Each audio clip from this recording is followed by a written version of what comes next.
മൂസാ നബി അലൈഹിസ്സലാത്തു വസ്സലാം അല്ലാഹുവോട് ചോദിക്കുന്നു, അല്ലാഹ് എന്തേ മഴ പെയ്യാൻ കാരണം എന്താണ്? ബിമാദാ സഖൈതനാ വലം യഖ്റുജു മിൻ ബൈനി അൽഹുരിനാ അഹദുൻ, ഒരാൾ പോലും എഴുന്നേറ്റ് പോയിട്ടില്ല. എന്തേ മഴ പെയ്യാൻ കാരണമല്ലാഹ്?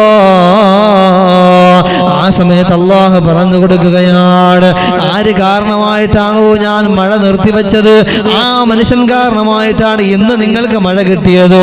ആ മനുഷ്യൻ എന്നോട് തൗബ ചെയ്തു മടങ്ങി നബിയേ, എന്നോട് പശ്ചാത്തപിച്ച് മടങ്ങി നബിയേ. ആ സമയത്ത് മൂസാ നബി അല്ലാഹുവോട് പറയുന്നു, അല്ലാഹു ആ മനുഷ്യനെ ഒന്ന് കാണിച്ചു തരുമോ അല്ലാഹ്? ആ മനുഷ്യനെ കാണാൻ എനിക്ക് വല്ലാത്ത താല്പര്യമുണ്ട്. ആരാണ് ആ മനുഷ്യൻ? അല്ലാഹുവോട് പറയുന്ന സമയത്ത് അല്ലാഹു കൊടുത്ത മറുപടി എന്തെന്നറിയോ? എന്റെ മനോഹരമായ ശബ്ദം കേൾക്കുന്ന എന്റെ സഹോദരങ്ങളോട് സഹോദരിമാരോട് പറയുകയാണ്, അല്ലാഹു കൊടുത്ത മനോഹരമായ മറുപടി എന്തെന്നറിയോ? മൂസാ നബിയേ,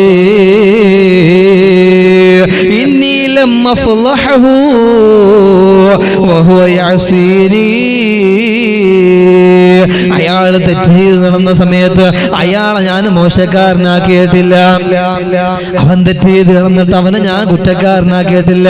ഒരാളുടെ മുമ്പിൽ ഞാൻ അവനെ വഷളാക്കിയിട്ടില്ല.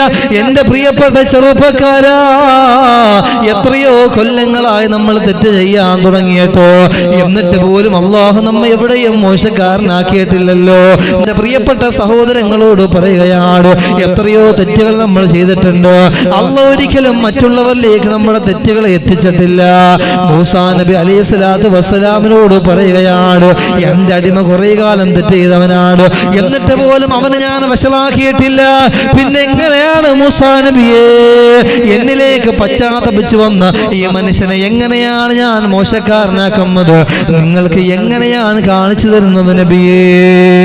അതാണ് അല്ലാഹുവിന്റെ സ്നേഹമെന്ന് പറയുന്നത്.